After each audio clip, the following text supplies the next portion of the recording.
Joining us on this chat is Naiyaa Saggi, co-founder, the Good Glamm Group, and moderating this session is Ravi Narayan, Trustee, Thai global brand. Ladies and gentlemen, please welcome both of them onto the stage for this next fireside chat.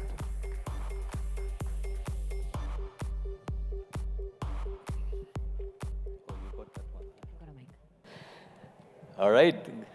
Good afternoon, good evening to all of you. It's absolutely wonderful to be sharing the stage with somebody that I've known for several years. You know, this was the time when I was running Microsoft for Startups. And, you know, a B2C company or a company that is doing something with babies is something that Microsoft was not considering.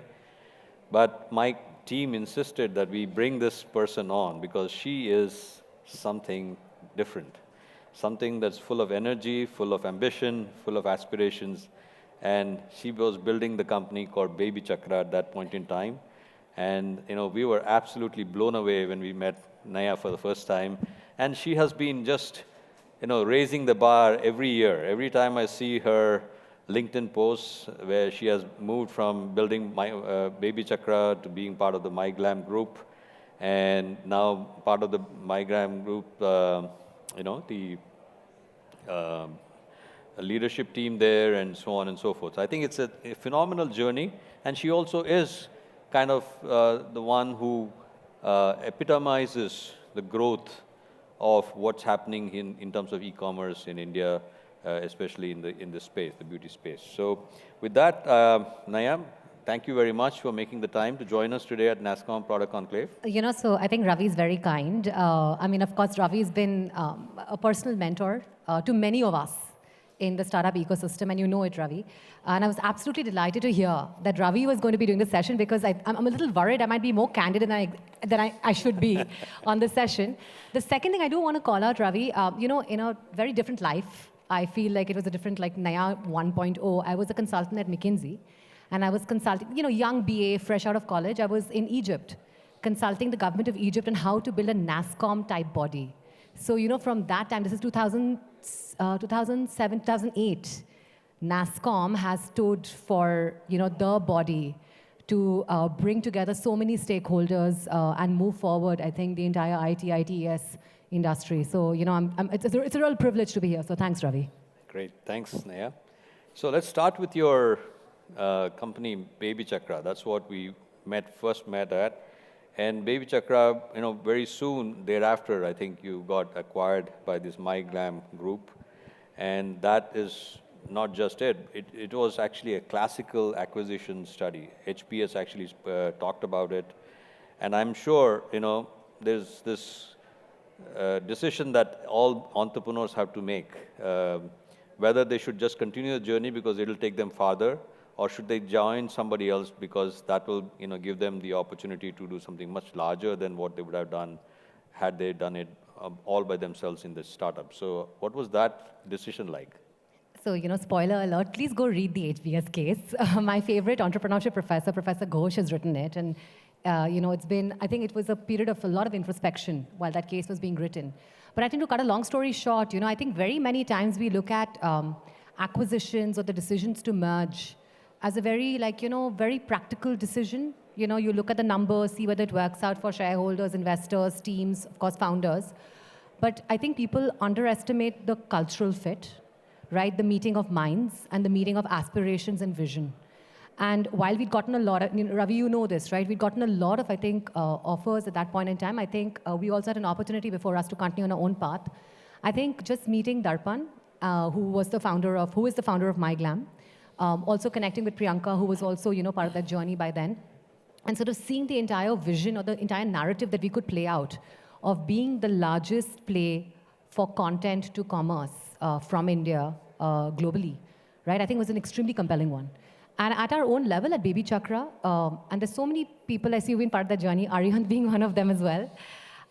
You know, at our level at Baby Chakra, we were trying to build out exactly the same thing in the whole mom and childcare ecosystem. We built out one of the largest communities of trusted care for mums, and you know, with more than 20 million mothers that we were reaching, more than 10,000 doctors who were part of the community. We were initially just starting off on our D2C journey, and we were seeing very early signs of traction right, on the conversations and the communities and content convert to commerce. But then I think just seeing that shared vision in that conversation with Darpan, I think that was really the inflection point. And yeah, so just going back, I think culture, mission, vision alignment, and a meeting of minds, I think is sorely underestimated. And I think that really was the reason we went ahead with this transaction. And I'm sure it worked out wonderfully well. And now it's given you an opportunity to be part of a much larger group of companies. It's a mosaic of companies. I think that's what you described it as. And there is also a huge amount of creativity, folks that have aspirations that are drawing you in different directions. There's some method to that madness, I'm hoping, now that you have joined the madness.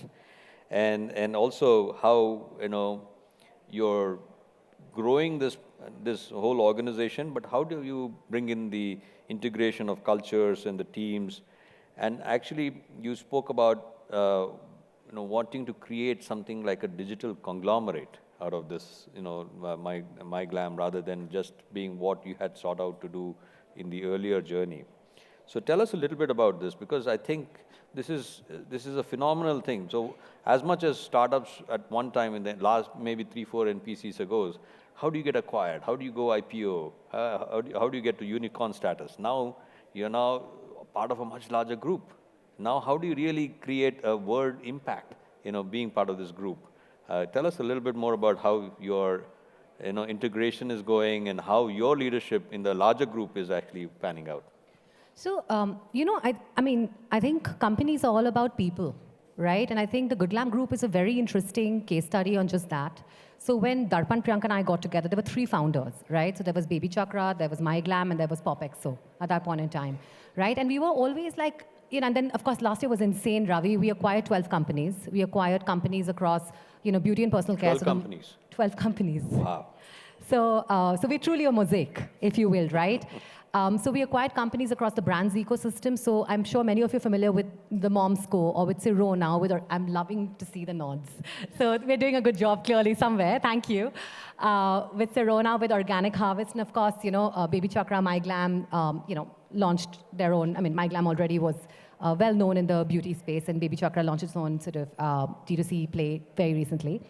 In the content space, we had PopEx, so we acquired Scoop Whoop, which has about 100 million reach, one of the largest, I think, male publications there are in the digital side. Miss Malini, very well known in the again, lovely to see the nods. Thank you, I like this section. Please nod more there. But I'm loving to sort of see the nods there, right?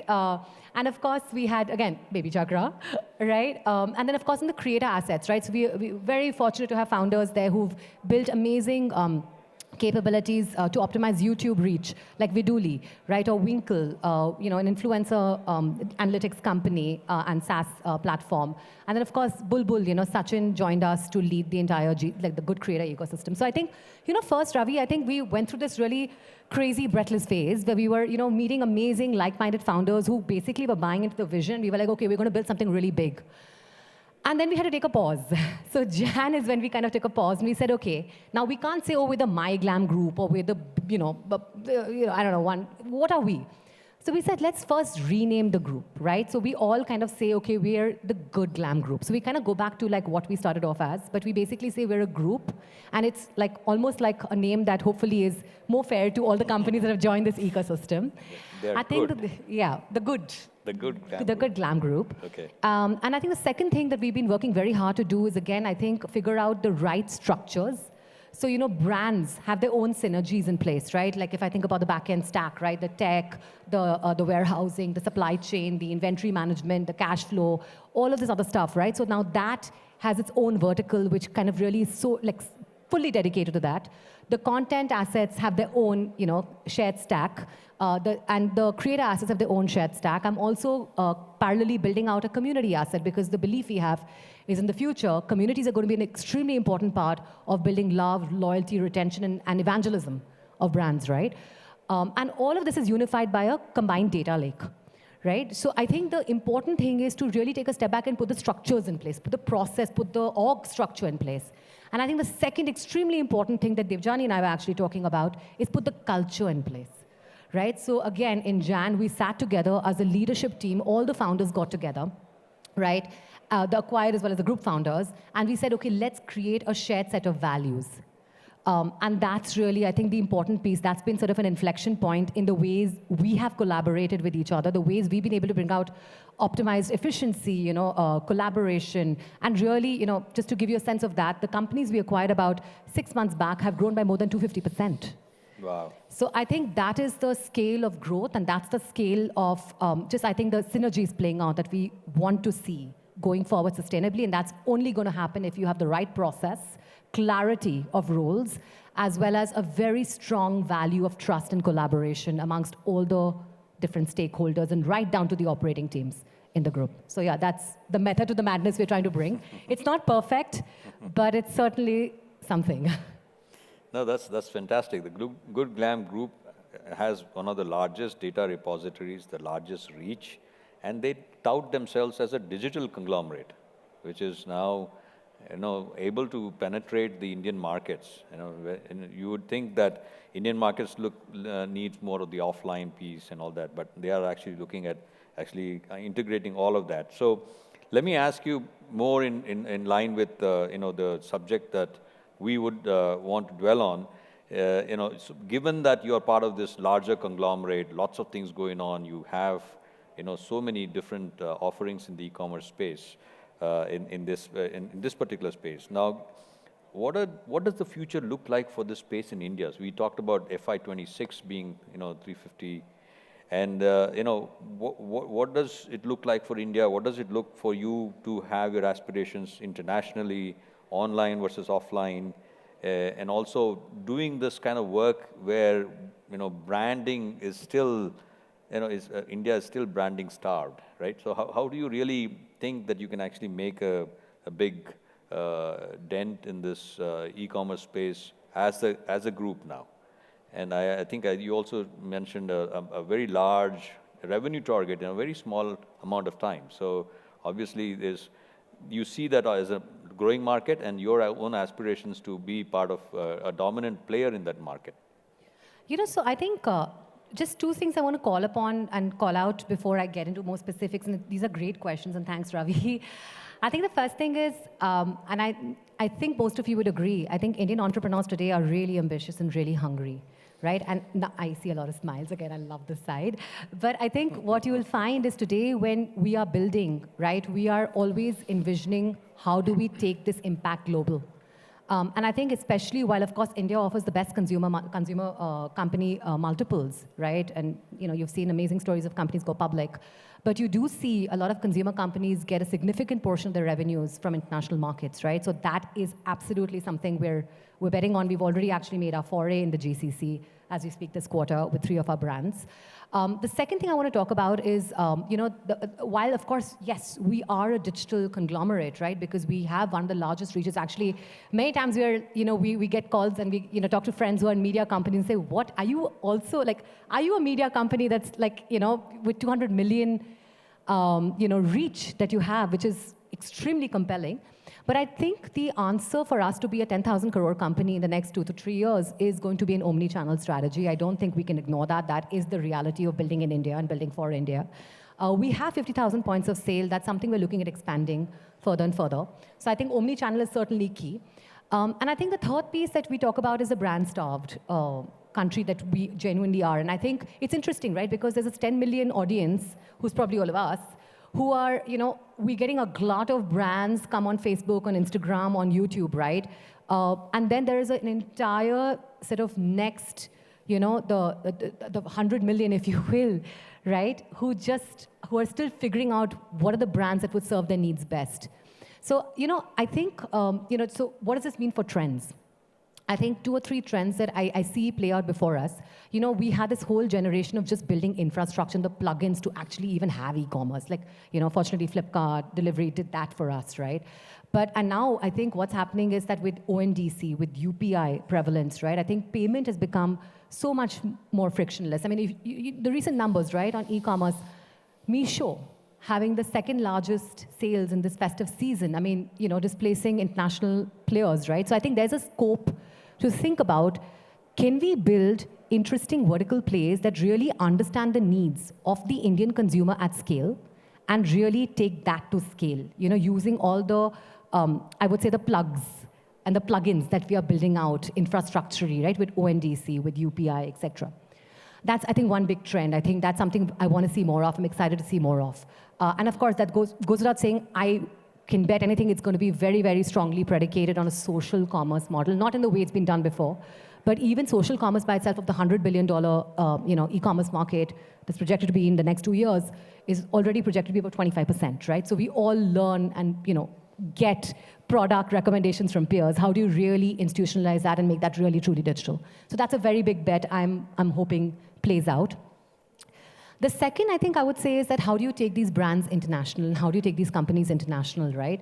And I think that's the other piece. If you look at, of course, you have your marketplaces that are taking Indian brands international, but you also see a lot of offline plays in the international ecosystem, right? So if you look at the GCC, we're actually launching offline first, interestingly enough. Nice. So I think offline will continue to be a big play for emerging brands in the D2C ecosystem in India to really sort of tap into. And equally offline in India, right? How do you bridge that omni-channel gap using technology? Because you in the data lake that Ravi referred to, right? You have different IDs, but how do they all speak to each other? How do you know the person who's gone into the shop or into your EBO is the same person who bought online, has the same loyalty point ecosystem that he or she is part of, right? Is a community member of that particular post that she liked, right? So I think this entire, I think the role of technology in really unifying the customer from an omni-channel perspective will be an extremely, extremely compelling play. I know there are plays that are trying to do that today, but I'm not sure if it's completely play to potential. And I think the third thing is, I think, just the role of content communities and influencers, right? We're seeing it play out today.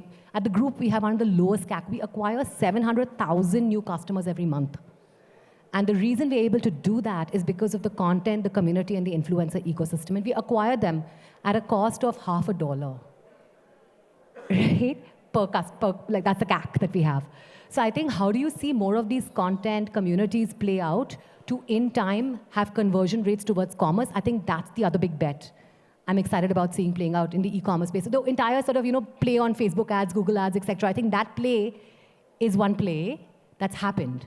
It's been there, done that. It's expensive. Right? There are only so many people you can reach through that. And that's only so much brand building you can do through that.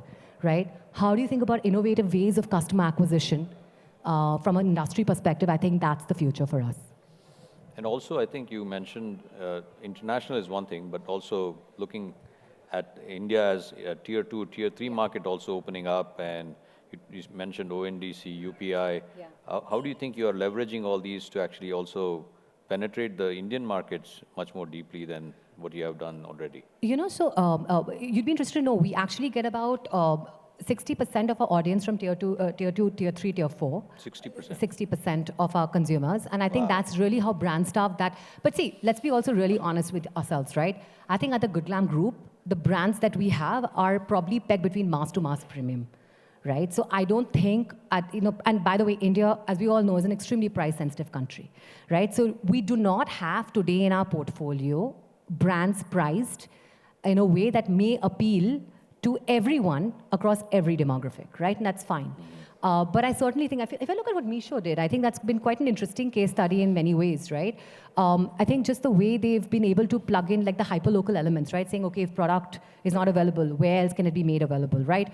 Taking off commission. So it's a great way of, like, right now they're doing a lot of discount, like taking off commissions to basically acquire customers, but they're getting people into the behavioral pattern of buying products. So I think right now, where we were a couple of years back with commerce, evangelism and behavior change for us, I think that's what's happening right now. And I think there will need to be investments to sort of see it play out to potential. Great. Now I'll just ask you a question that I'm sure all the nodding heads want to know, is your journey as a woman entrepreneur. At the same time, family back in Mumbai, used to come to Bangalore. I know that, you would come in, do your thing. You didn't miss a single day, every time you were there. And I'm sure you're running the business with the same level of, rigor and discipline. So how do you manage this, and how do you keep it all together? So I've often joked to my husband, I wish you would get asked that question. But I think it's two things that I'd credit this to, right? One is having, my husband Sandeep, and I are equal parents. Like actually, Baby Chakra has a campaign called Equal Parenting, which is that, today's dads and moms and same-sex partners really want to lean in and basically raise the child together or, build the home together. And that's what I see play out practically every day, and that's really what works, right? And I wouldn't have it any other way. I wouldn't even be married to him otherwise. And I've seen this, by the way, also, as role models. My mom and dad had a very similar equation, right? So, yeah, it's for me, it's table stakes, and I'm privileged to have that, I would say, because I know a lot of women don't. I think the second thing is having an amazing set of team and also investors. And let me just call it out, and Aryan's sitting here front row, and I'm going to embarrass him now. When I found out I was pregnant, right, my first reaction was, oh my God, what will my board say, right? And when I announced it in the board meeting, I was like, oh fab, congratulations, And I think that's the piece that we all are sort of, including me, right? Getting around, I think, we are individuals, right? We are people. Life and work is life. There's no work and there's no life, there's life. Correct? And I think when you find amazing people who back you in your journey, including your investors, including your board, including your team, I think it's important to surround yourself with great people. And I think that for me is the ultimate life hack. Wonderful. So this should be a great inspiration for a lot of you and others who are watching us to actually embark on the entrepreneurial journey. I think the time is up. Oh, yeah. Yeah. So do you have any? Oh, okay. You're already coming here with gifts. Okay. Thank you. Thank you Ladies very and gentlemen, much, please give Naiyaa, them both for all a your time. big round of It was applause. wonderful. I'd like to request Ravi to present a small token of appreciation to Naiyaa.